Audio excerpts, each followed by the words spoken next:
Hello, everybody, and it is another Let's Talk Mondays where I talk to you on the other side of the weekend. I am your host, Sherrie Roberts, and we are back with another exciting show. We've got an exciting guest, a gentleman that I've known for quite some time, and we're going to talk a little bit more about that as time goes on. But I hope that you are doing well and, of course, keeping up with a lot of the things that are going on, but being prayerful and also being mindful of how you can make a difference in the lives of people around you. And that's what this guest is about.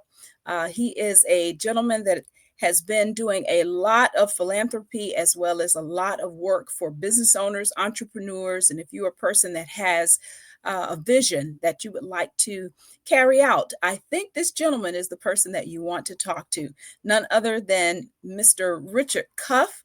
He is a business owner, he is an innovator, and he is a game changer in the city of Jacksonville and going to take these things by storm if you keep your eyes and ears open. He is an advocate, and he is my guest today on Let's Talk Mondays with your host, Sherrie Roberts. Mr. Richard Cuff, hello there. How are you? Hey, Sherrie, I am doing well. Thank you so much for inviting me. I'm glad to be here. Great, great. We have known each other for some time through the vehicle of radio, and I've seen you Yes, do interview after interview. I've seen you hosting, I've seen you being a guest as well and bringing some exciting things to Jacksonville. We're going to just run through a few of those things and then allow you to just tell us a little bit about what you are involved in and also how entrepreneurs and business owners and just people want to make a difference in the lives of other people can do just that.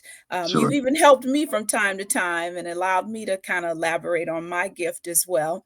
But let's first of all talk about the first business at hand, which you are the CEO of SMS Global Consultants. Tell us a little bit more about this business.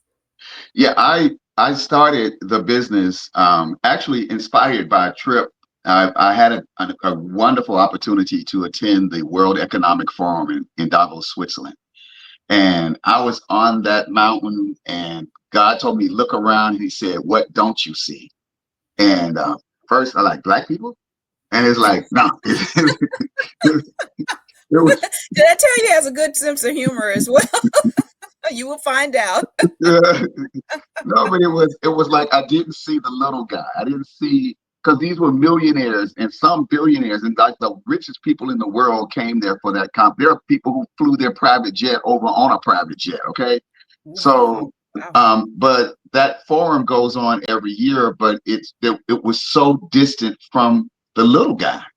Wow. And God just placed it in my heart to come back and focus on bringing the little guy up to the world level. And I had the opportunity to buy a small advisory firm. But I liked the initials and I just kept them SMS. So we became SMS Global Consultants, and I put all of my companies under it. My tech company, my marketing firm, and my business coaching are all under that one company.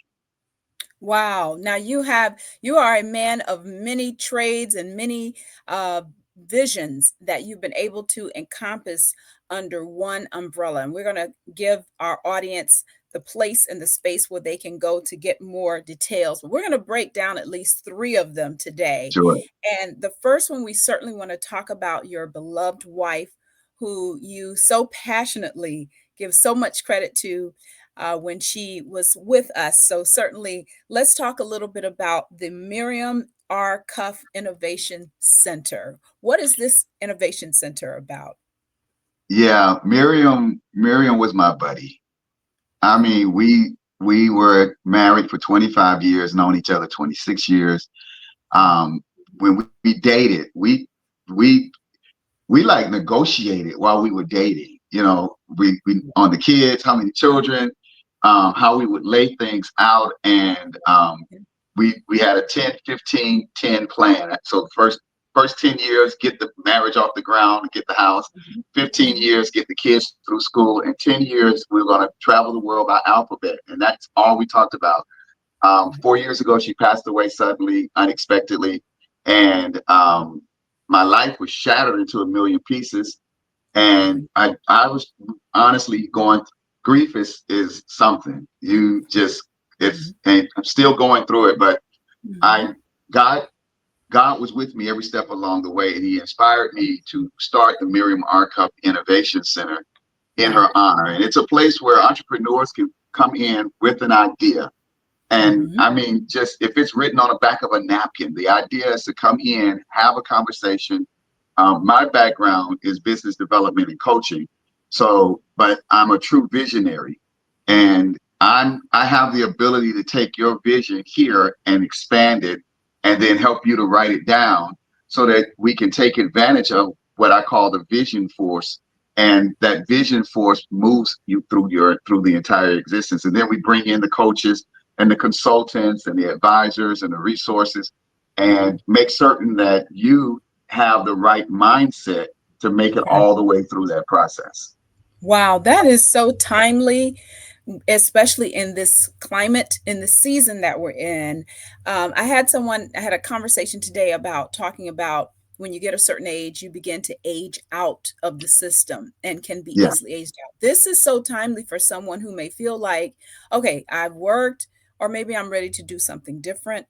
Um, is there a particular age group that you target, or could it be anyone who has a vision in their heart that they would just like to bring it forth? How is the Miriam R. Cuff Innovation Center going to help someone that may feel like, they might be too young or too old or No, no, you're not too young. By extension, the nonprofit work that I do, we have a nonprofit League of Florida Orchestras, and through that, my youngest client is 4 years old, and so I wow, teach 3 and 4 year olds to play violin in preschool. So right? I love young people. So I'll work with a brand new entrepreneur, 14, 15, 18 years old. But my Hmm. target, as far as the Miriam R. Cup Innovation Center goes, is Hmm. that woman that was really where Miriam was, you know. Um, they're Okay. professional. They have all these skills. Miriam had all of her security licenses. She could have worked on Wall Street, but she chose to work in customer service on the back end, but she still had to pass all the licenses to understand whether or not the paperwork was in good order. So that was her job. And but the idea is to catch that woman specifically. That's my target. I have a very clear market. That 45-year-old Black woman, well educated, professor, PhD, manager, whatever she is, she's got this wonderful skill, and Hmm. but she knows within 20 years she's going to be retiring with a nice 401k. Wow. And Mhm. a lot of times you don't really decide to start a business until you reach that comfort zone. You hit 55 years old, that 401k is looking nice. You know that you got a nice retirement coming. What am I going to do? Right. Then they start thinking about starting. And unfortunately, a lot of them pull the trigger, make the decision 2.5 years, maybe even 2 days after they retire. They go, I'm going to start a business. That's Right. too late to start thinking. So Right. my goal is to catch them at that 45 years phase, Right. show them that you can do four things. You can start small, think big, grow fast, but begin now. And on that note, I want to say this. Mhm. The word start, people start a business. Most people don't know this, but the word start is not in the Bible. Mm. There's in the King James Version, there's not one mention of the word start. And that's Mm. because start is an earthly thing. It's what we do here in this earth. But anything you start here will end here and die here, gets finished here. That's why Jesus had to come here to say it is finished.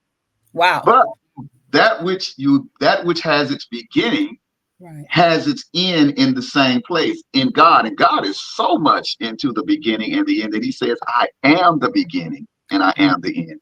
So Right. when you understand Yeah. that you can say this: if you begin now, you can always wait before you start. But if you wait Mhm. before you start, you'll never begin. I want to catch that person and say to that woman, man as well, Mhm. don't wait, begin now. Come to the Miriam R. Cuff Innovation Center, and let's let you have a very low entry beginning that you don't have to stress out. And then we'll walk you slowly along the way. And before long, that light bulb will come on. And next thing you know, the entrepreneurial spirit will take over and it knows what to do. Right. Well, I tell you what, if you are listening on the Let's Talk Monday show, this is your day, your moment. We talked last week or the last episode about dreams coming true. So this just might be a continuation of those of you that are just kind of thinking, okay, what direction should I go in? Especially with many people, potentially losing their jobs or not able to find the work that they would like. Perhaps this is a bridge for you. Now, speaking of that, Richard, this next business is the PS Factor coaching, which you do very well. So Yes. tell us a little bit about how this business works and who will benefit from this as well. Sure. The PS Factor coaching is really for that individual who is stuck between that proverbial rock and hard place. And usually something in life got you there, whether it's the death of a spouse, the pink Mhm, slip at the job, um, mhm, injury, or something that's mhm, knocked you down, you're on your back. Um, Les Brown, when I was 22 years old, was my personal mentor. Before Les Brown was Les Brown. This was that in Miami. I was young. I was excited. Les said this one thing, and I was sold when I heard it. He said, "If life knocks you down, try to land on your back because if you can look up, you can get up." And you I was can get like, "Hey, I like that." And and God literally in a vision called me. He said, "You know how to motivate my people. Get out there and motivate my people." So Wow. the PS Factor is my program. It's the way I describe the PS Factor is it's your level of conscious awareness of your natural God-given ability to attract a successful outcome in any given situation. Mhm. So, I'll run it through you real quick, okay? Okay. Okay. So if there's four Give us levels some of your steps. there's four dimensions of your PS factor. Most people rarely make it out of PS1 physical. Everything is physical. Physical. All the problems are physical. They take no thought to anything. Mhm. That's the God watches over babies and fools person, right? Okay. The Mhm, next level, PS2, is mental. That's mhm. when you begin to vibrate and you can think of mental things. If you were a PS1 person, you'd smell smoke and jump out the window because where there's smoke, there's fire. Well, there's smoke. PS2 Fire. thinks, that smells like smoke. Let me go see what it is. Right. I see fire. Now I jump out the window. Right. PS3 is emotional. Now Uh-huh. you're vibrating at that emotional level. PS1 smells smoke, jumps out the window. PS2 thinks smoke, sees fire, jumps out the window. Mhm. PS3 emotional, smells smoke, sees the fire, but before jumping out the window, they say, "Wait a minute, my baby is in the other room."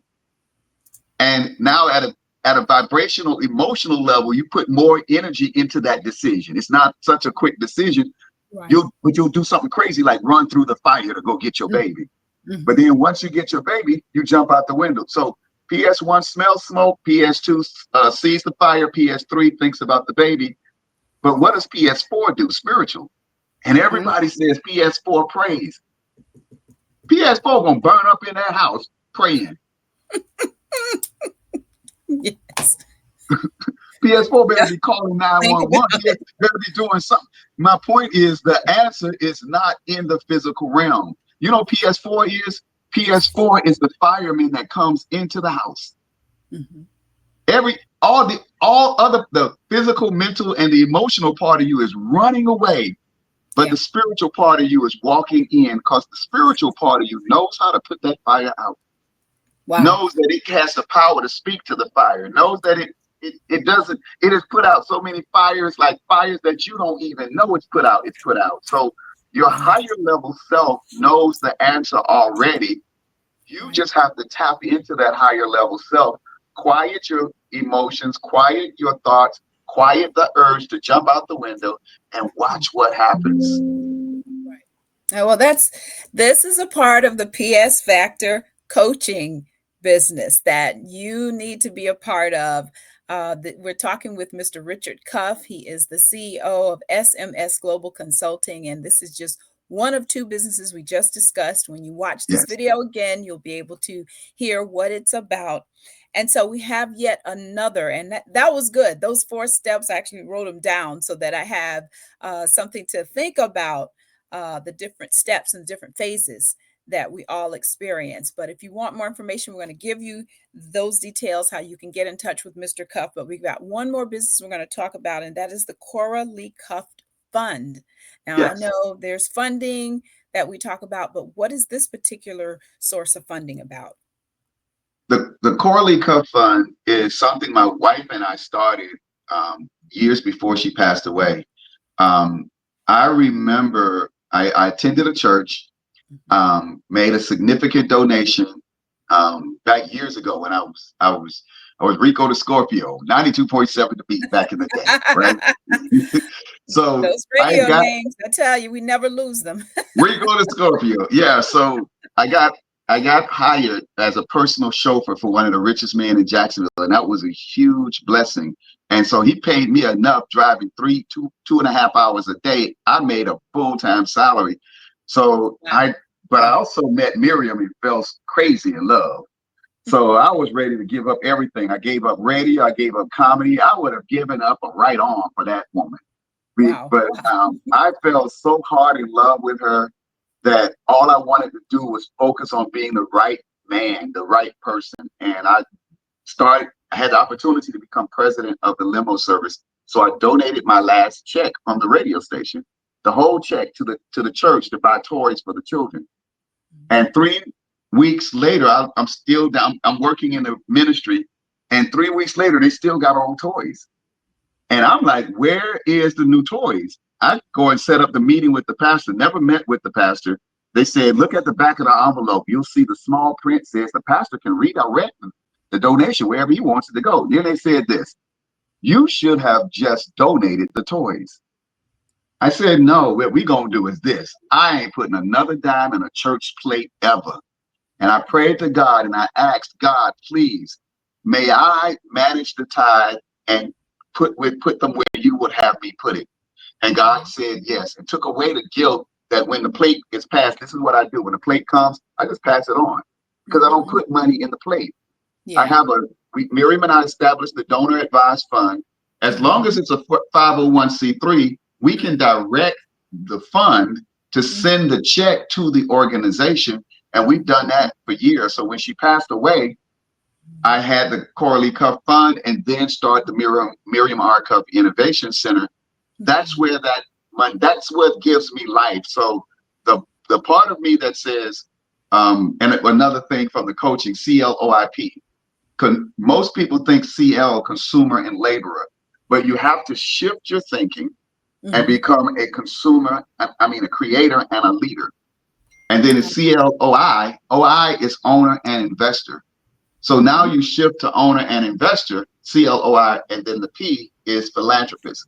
Mhm. Somewhere along, it's not that any one of them is greater than the other one, Mhm. but some people are designed to be creators. Some are designed to be leaders. Some are designed to be owners. Some are designed to be investors. Right. Some are designed to be philanthropists. I believe I am the philanthropist and, and I'm the sower, and God gives me the seed to give. Mhm. And I'm looking forward to being worth $400 billion because I'm going to be doing a whole lot of philanthropy. Well, that is amazing, and certainly the listeners have had an opportunity to hear some of the businesses that can help them as well become that giver, become that person that can give. Sometimes not even finances, but just their ideas. I Absolutely. remember the late Dr. Oral Roberts talked about God speaks in three different ways. He speaks in insight, concepts, and ideas. And Right. so either one of those ways is a way that God communicates with us, and that usually has some sort of connection to helping others. So you are Absolutely. right in line when it comes to being a blessing to other people. So I thank you so much for spending time to talk about what you do and how you can help others. And if anyone has any other questions, you have a website, which is thepsfactor.com, Yes. thepsfactor.com. Are there any other details that I did not mention on this particular interview? I know you mentioned the violins that you teach little children how to play violins. I've actually watched some of your video clips on Facebook, and it is just absolutely beautiful to watch. How did you get started in this as well, which is quite different from business? Yeah, God gave me the daughter that I knew I would have. I told Miriam, if you ever want to know who I love more, you know this. I knew I would have a daughter named Cora 10 years before I knew I would have a wife named Miriam. Wow, wow, wow. God told me I would have a daughter named Cora. Didn't tell me where she was going to come from. So we named her Cora after my mom, spelled Mhm, it different, Korah. mhm, But at 2 years old, Cora used to walk around pretending to play the violin. We, mhm, she's been here before playing the violin. That's all she would do, just play, pretending to play. mhm. At 5 years old, now I encouraged her those whole 3 years because we recognized it. But 5 years old, her arms were finally big enough for us to get one of the tiniest violins. Mhm. And on a surprise party, she blew out the cake, blew out the candle. My wife said, "What did you wish for?" She said, "A violin." And I went to the car Yep. and I said, let At me least see you if knew.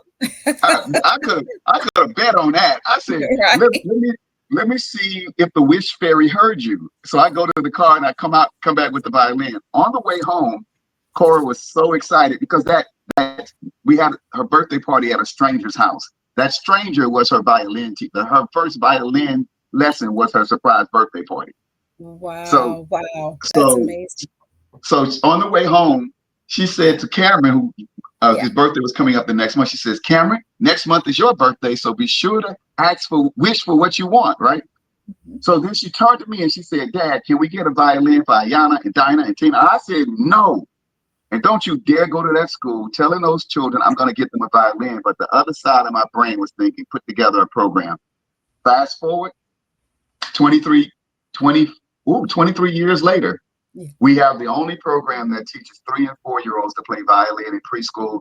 And you mentioned earlier, Ellie, every weekend I drive 2 hours to Ocala to teach a 5 year old to play. And she is as goofy as can be, but she's one of the smartest 5 year olds on this earth. Keeps me laughing, but Wow. it keeps me energized. And honestly, she was part of my therapy. And if I can just say this one last thing, Yes. Black America, please stop treating mental health like it's some sort of taboo subject that we can rely on just prayer to fix. Right. There are therapists who can help. And it wasn't until I sought therapy and went to therapy. I told my therapy at one of our sessions, I said, "I love talking with you. It's almost like therapy." It was therapy, but It was that there. Yeah. that drive to Ocala, working with the children, um, giving, talking to my therapist, talking to God, all of that is what helped me through these 4.5 years of grief and helped me rebuild my life. I know I can never get back what was lost, but Right. I know that there's so much more to gain, and I'm grateful. Yo soy agradecido. I'm grateful to God, um, Right. because I'm not speaking Spanish. My brain went to gratitude in Spanish, but I'm grateful to God for all that He has done, and especially over these last 4.5 years. But as I say, if I had 1,000 tongues, it wouldn't be enough. Absolutely. Well, thank you so much. And I hope that you're still planning to return to comedy at some point. I know that, Yep. well, I had to say it when you mentioned it. I said, oh my gosh, I forgot about that. Comedy is a huge thing that I would love to revisit. I've done Wings and a Smile, which was a show that we like to combine philanthropy with chicken wings. And so we always have a comedian, and we're going to have another show kind of somewhat like that coming up really soon in December. As a matter of fact, on the couple of other Let's Talk Monday shows, we're talking about one that's coming up in December. So, but comedy is also one of your things that you like to do or did in the past. And are you revisiting that anytime? No, no, and I never really gave it up. What I did give up was touring Okay. because I was a touring comedian when I met Miriam. Wow. And by that time, I had performed with Sinbad, Steve Harvey, George Wallace. All of us were at the same level, and Def Right. Comedy Jam had just come out. And I was maybe 3 months away from doing Def Jam. And I met Miriam and I said, ain't nothing funny no more. I'm going to be serious. I mean, Wow. baby, I'll drink your bath water. No, so I gave it all up, but I would do shows. I've never really stopped being funny. I can't, but Right, right. Well, I you have to, and nowadays, oh Lord Jesus, yes. it's what keeps you going. So, but please put me down. I'd love if you know anywhere I can give me a microphone and a stage. I'm there. I'd love to get back into touring. And anybody out there planning on doing a comedy show, give me a shout. You got me. I ain't free, but you know what I'm saying. Right, right. Well, we certainly thank you so much, Mr. Richard, for coming and talking with us today on Let's Talk Mondays, where we talk to our audience on the other side of the weekend. Certainly, we wish you much success with the Miriam R. Cuff Innovation Center, also the PS Factor Coaching business, as well as the Cora Lee Cuff Fund. And if anyone has any questions, they can go to thepsfactor.com. That's thepsfactor.com. And if you have questions for Mr. Cuff, you can leave them right here on YouTube, and or you can just email me and I'll be happy to get those questions to him as well. Thank you again for being my guest.